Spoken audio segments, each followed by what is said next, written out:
다 함께 신앙 고백하심으로 예배 시작합니다.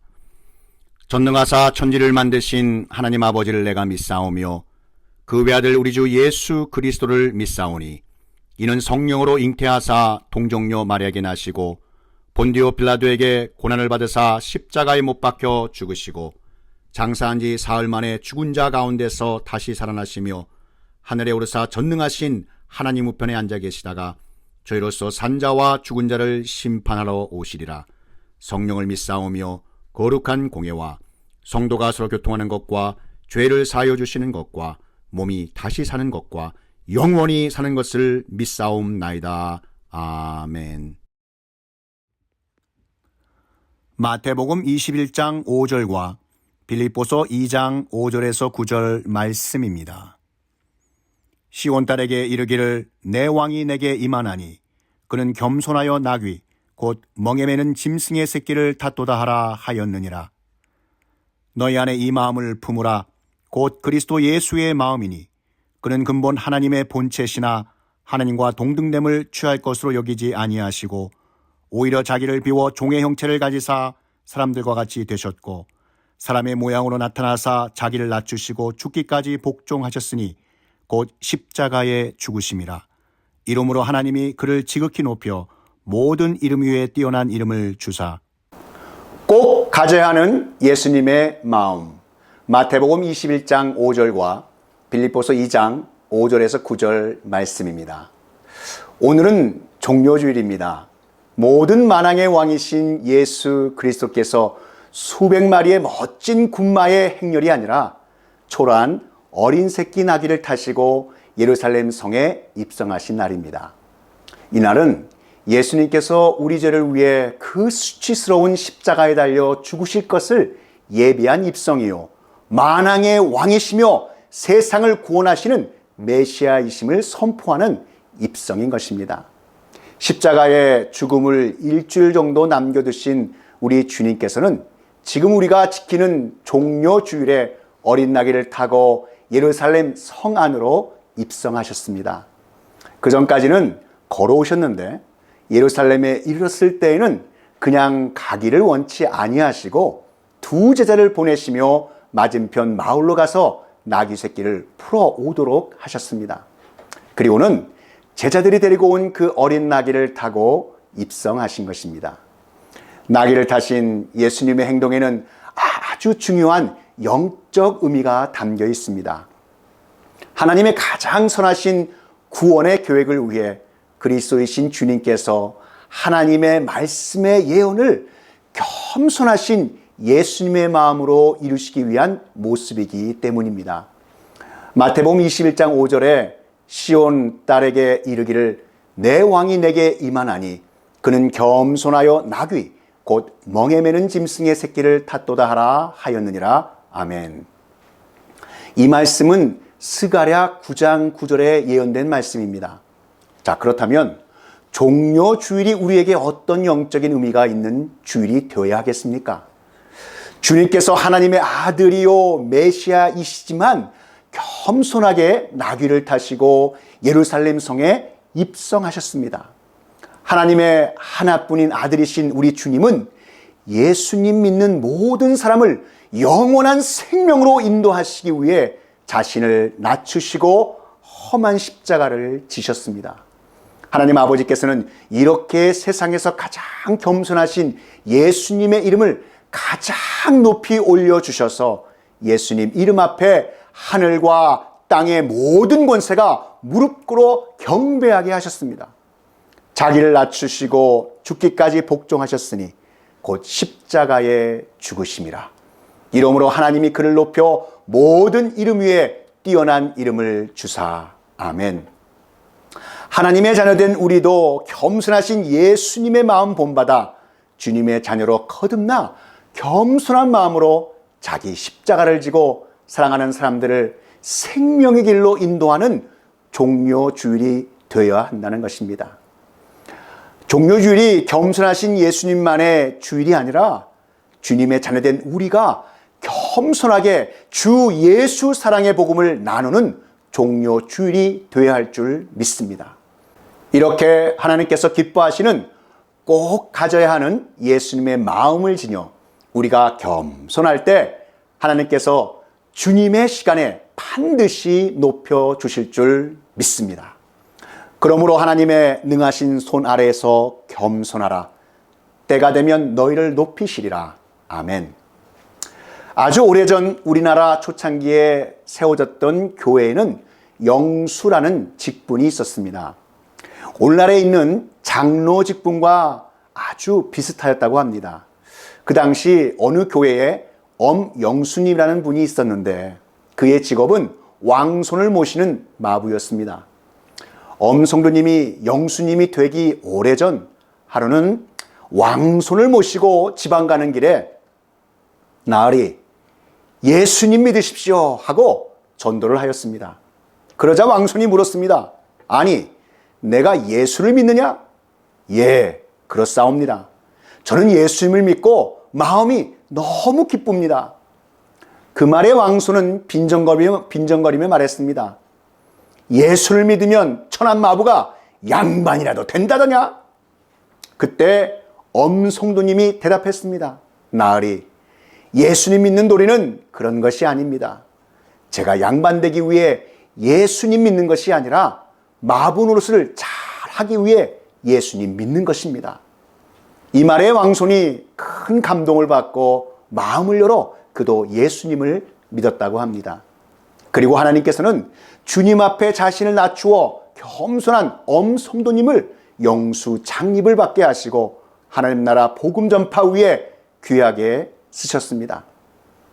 하나님께서 예수 그리스도를 믿으면 양반되는 신분의 상승이나 부귀 영화를 바라는 기복신앙의 한계를 넘어 자신에게 주어진 어떠한 삶이든 최선을 다하고 어느 곳에서든지 꼭 가져야 하는 예수님의 마음, 이 예수님의 마음인 겸손한 마음으로 복음을 전파하며 주신 말씀대로 살면 하나님께서 반드시 높여주시고 잘했다 칭찬하여 주실 줄 믿습니다. 엄영수님의 고백, 마부 노릇을 잘하기 위해 예수님 믿는 삶, 여러분 참 멋진 삶이 아니겠습니까? 그 주인이 이르되 잘하였도다 착하고 충성된 종아, 내가 적은 일에 충성하였음에 내가 많은 것을 내게 맡기리니 내 주인의 즐거움에 참여할지어다 하고. 아멘. 종료주일 예루살렘의 왕으로 입성하시는 예수 그리스도의 모습을 통하여 우리가 깨닫고 꼭 가져야 할 예수님의 마음, 겸손이란 그럼 무엇일까요? 그 첫 번째, 하나님 아버지께서 우리를 구원하시기 위해 선지자들을 통하여 예언하신 말씀인 주님의 뜻에 온전히 순종하는 마음의 자세가 겸손인 것입니다. 종료주일 우리에게 주님의 생명을 거시고 주신 구원의 말씀인 주님의 뜻에 따라 온전히 순종하며 사는 하나님의 겸손한 자녀들이 다 되시기를 축복합니다. 하나님이 세상을 이처럼 사랑하사 독생자를 주셨으니 이는 그를 믿는 자마다 멸망하지 않고 영생을 얻게 하려 하심이라. 아멘. 예수님께서는 하나님의 하나뿐인 독생자 아들이시며 삼위일체 하나님이십니다. 굳이 그 높고 높은 하늘 보자 다 버리시고 낮고 낮은 이 땅에 사람의 옷을 입고 내려오실 필요가 없으신 분이십니다.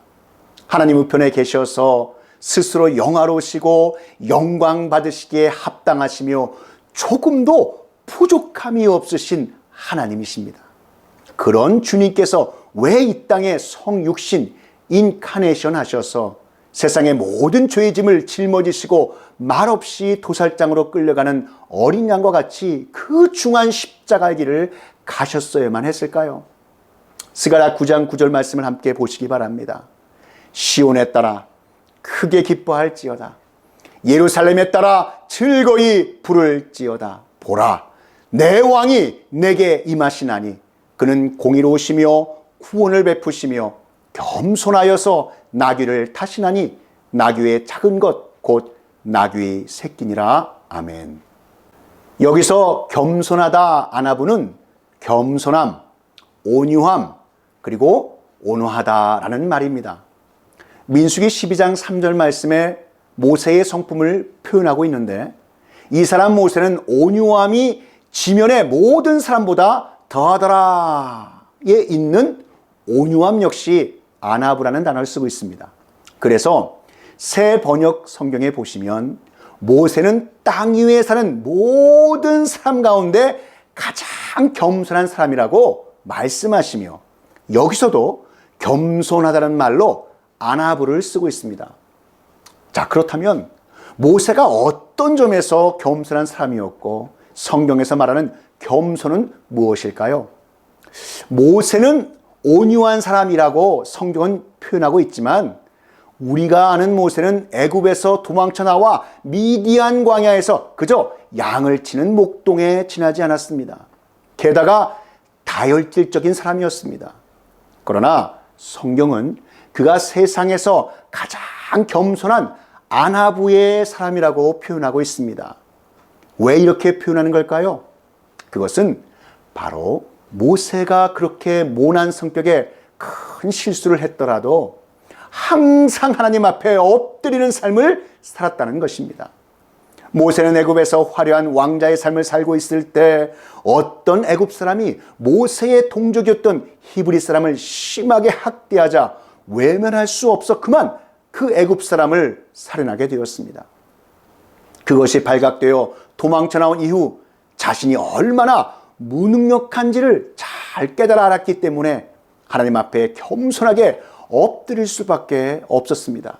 이어서 하나님의 선하신 구원의 계획대로 이스라엘 백성을 이끌 때 그들의 어리석음과 죄악된 행동 때문에 하나님 앞에 엎드릴 수밖에 없었던 것입니다. 이처럼 모세는 하나님의 도우심을 구하기 위해 엎드렸고, 하나님의 진노를 풀어드리기 위해 이스라엘의 죄악을 사해줄 것을 구하며 하나님 아버지 앞에 엎드렸던 것입니다. 이처럼 모세를 향해 이 세상에서 가장 겸손한 사람이라고 표현했던 이유는 하나님 앞에 늘 무릎을 꿇은 그 자세가 하나님 보시기에 또한 사람들에게서도 겸손한 자세로 보였다는 것입니다. 주님의 자녀된 우리 역시 하나님 앞에 늘 겸손하게 무릎으로 나아가는 자세와 마음은 꼭 가져야 하는 예수님의 마음과 자세이며, 하나님께서 귀하게 여기시고 반드시 높여주실 줄 믿습니다. 주 앞에서 낮추라. 그리하면 주께서 너희를 높이시리라. 아멘. 모세의 미디안 광야는 하나님 아버지께서 모세를 주님의 충성스러운 종이며 하나님의 백성을 인도하는 영도자로 쓰시기 위한 겸손하신 주님의 그 겸손한 마음을 품게 하시는 곳이요, 모세의 성품을 온유하게 다듬으시는 영적 훈련장이었던 것입니다. 그런데 그 광야는 어떤 곳이라고 말씀하고 있습니까? 신명기 8장 15절에 너를 인도하여 그 광대하고 위험한 광야, 곧 불뱀과 정갈이 있고 물이 없는 건조한 땅을 지나게 하셨으며 라고 말하고 있습니다. 여기서 아주 중요한 영적 특징을 발견하게 됩니다. 광야는 광대하고 위험한 곳입니다. 한도 끝도 없이 넓고 벌판이며 사방이 다 뚫려 훤하게 보이는 곳이라 위험이 닥쳐올 때에 숨을 곳 하나 없고 어디에서도 도움의 손길을 바라볼 수 없는 것, 그래서 오직 하나님 아버지만을 의지할 수밖에 없는 곳이 바로 광야인 것입니다. 하나님은 그곳 광야에서 모세뿐만 아니라 이스라엘 백성이 하나님만 의지하여 순종하는 겸손인 주님의 마음을 배우고 꼭 갖길 원하셨습니다. 하나님께서는 하나님의 백성이 모든 것을 포기한 사막에서 물이 나도록 하셨으며, 먹을 것이 없는 곳에서 하늘 아버지의 그 만나를 경험하게 하셨고, 질 수밖에 없는 전쟁 가운데서 승리하게 하셨습니다. 히브리서 5장 8절 말씀에 보면 그가 아들이시면서도 받으신 고난으로 순종함을 배워서라고 되어 있습니다. 우리의 주님이신 예수님도 고난 가운데 겸손과 순종의 모범을 보여주시고 부활, 승리하셨습니다. 사랑하는 성도 여러분, 지금 혹시 힘든 광야 가운데 영적인 훈련 가운데 계신 주님의 자녀가 계십니까? 하나님께서 사랑하는 주님의 자녀들의 성품을 다듬으시고 꼭 가져야 할 예수님의 마음을 품게 하셔서 거룩하신 하나님 나라에 귀하게 쓰시려는 크신 은혜의 시간인 줄 믿으시기 바랍니다. 그러나 더욱 큰 은혜를 주시나니 그러므로 일러스되 하나님이 교만한 자를 물리치시고 겸손한 자에게 은혜를 주신다 하였느니라. 아멘. 종료주일 예루살렘의 왕으로 입성하시는 예수님의 모습을 통하여 우리가 깨닫고 꼭 가져야 할 예수님의 마음, 겸손이란 그럼 무엇일까요? 두 번째, 누구도 비난할 수 없는 나 자신의 부족함을 깨달은 마음인 겸손이 우리 안에 충만하시기를 축복합니다. 주님의 십자가 고난을 기억하는 이날 예수님의 마음을 생각해보고 그 주님의 마음을 우리도 품게 되시기를 바랍니다. 사도 바울은 감옥에서 빌립보 교회에 있는 성도들에게 편지하면서 5절에 이렇게 언급하고 있습니다. 너희 안에 이 마음을 품으라 곧 그리스도 예수의 마음이니 라고 말씀하고 있습니다. 예수님의 겸손한 마음을 세 가지로 나타내고 있는데, 첫째, 자신을 하나님과 동등됨으로 여기지 않고 내려놓는 마음. 둘째, 자기를 비워 종의 형체를 가지사 사람과 같이 되신 마음. 셋째, 자기를 낮추시고 죽기까지 복종하시며 십자가를 지신 마음. 예수님은 하나님의 아들이시면서도 아들의 권리를 주장하지 아니하시고 아주 철저하게 버리셨고 포기하셨습니다. 그 높고 높은 영화로운 보좌를 다 버리시고 가장 낮고 낮은 그리고 가장 수치스러운 자리에 임하시고 그곳에 계셨습니다. 주님은 하나님이시기에 그분 마음대로 하실 수 있으셨지만 자신의 의지를 철저히 다 내려놓으시고 하나님의 말씀에 온전히 순종하셨습니다. 나의 의지를 다 비우고 하나님 아버지의 뜻으로 온전히 채우시며 순종하시는 마음이 바로 우리가 꼭 가져야 하는 예수님의 마음, 겸손인 것입니다. 사도 바울은 당시 빌립보 교회에 하나님의 사람들인 요디아와 이 순두개가 다툰다는 소식을 접하게 되었습니다. 그뿐 아니라 외식주의자들이 교회 내에 침투해 분열을 일으키고 있는 것을 알게 되었습니다. 바울은 하나님의 자녀들이 바로 서서 하나가 되기를 간절히 바랬습니다.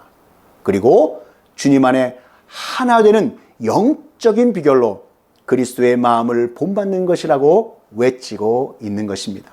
너희 안에 이 마음을 품으라 곧 그리스도의 마음이니. 아멘.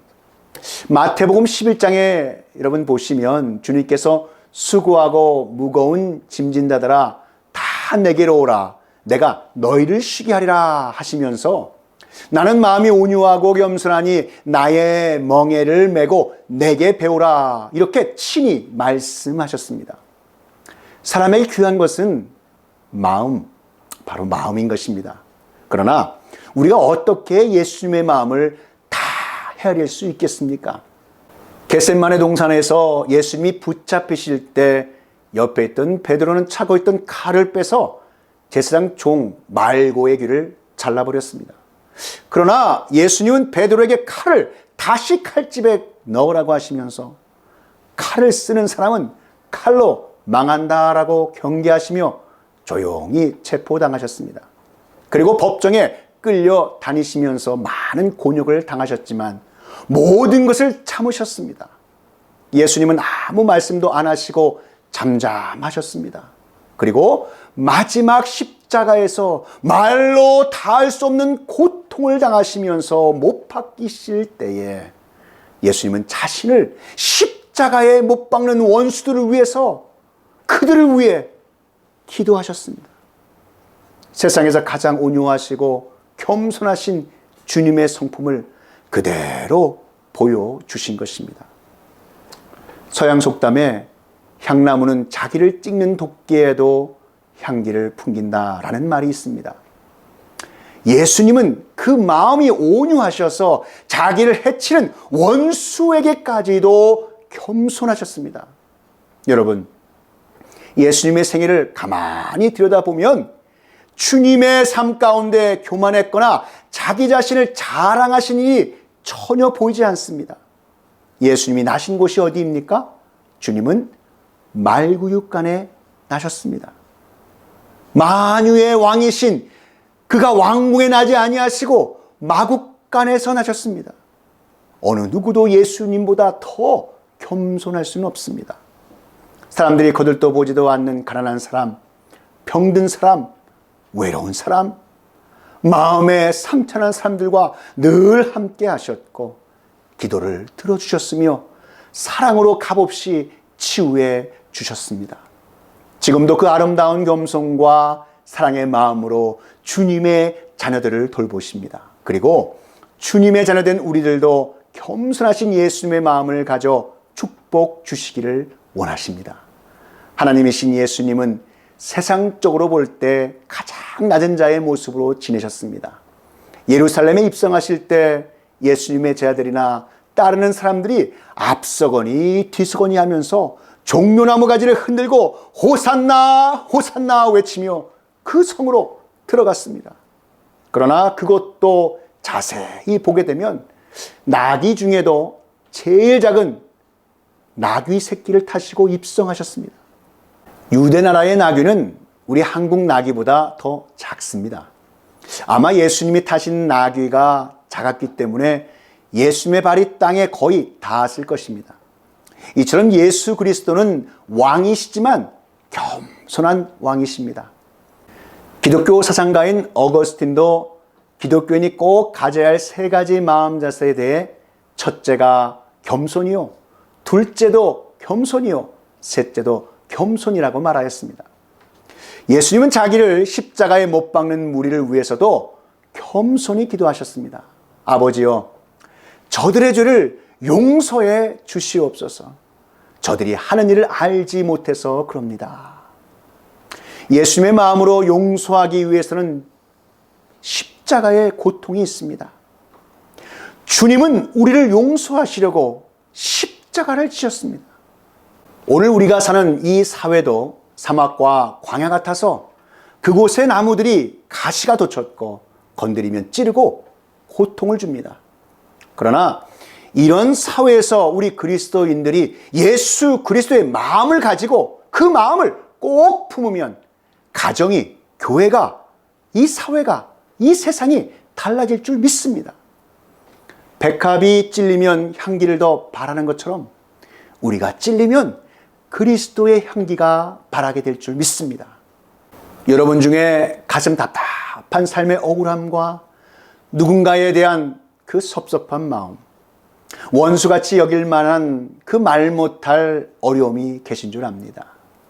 그러나 이번 종료주일을 통하여 고난주간 동안 꼭 가져야 하는 예수님의 마음인 겸손을 품는 은혜의 시간 되시기를 축복합니다. 반드시 하나님께서 하나님의 때에 하나님의 방법으로 하나님의 일하심의 크신 역사가 저와 여러분 가운데 일어날 줄 믿습니다. 여호와께서는 자기 백성을 기뻐하시며 겸손한 자를 구원으로 아름답게 하심이로다. 아멘. 사랑하는 성도 여러분, 종료주일 예루살렘의 왕으로 입성하시는 예수님의 모습을 통하여 우리가 깨닫고 꼭 가져야 할 예수님의 마음 겸손이란 하나님 아버지께서 우리를 구원하시기 위하여 선지자들을 통하여 예언하신 그 말씀인 주님의 뜻에 온전히 순종하는 겸손한 주님의 자녀들이 다 되시기를 바랍니다. 누구도 비난할 수 없는 나 자신의 부족함을 깨달은 마음인 겸손이 우리 안에 충만하셔서 어떠한 상황 속에서도 믿음 흔들리지 않고 예수 그리스도의 마음을 품고 주님의 시간에 높이심을 체험하고 승리하시는 귀하고 복된 하나님의 자녀가 다 되시기를 우리 구주 예수 그리스도의 이름으로 축원합니다. 다 함께 기도드리시겠습니다. 사랑과 은혜가 충만하신 하나님 아버지, 종료주일 우리에게 허락하신 말씀 감사드립니다. 종료주일 예루살렘의 왕으로 입성하시는 예수님의 모습을 통하여 우리가 깨닫고 꼭 가져야 할 예수님의 마음 겸손은 하나님 아버지께서 우리를 구원하시기 위하여 선자들을 통하여 예언하신 말씀인 예수님의 뜻에 온전히 순종하는 겸손한 주님의 자녀되는 귀하고 복된 성도들이 되게 하여 주시옵소서.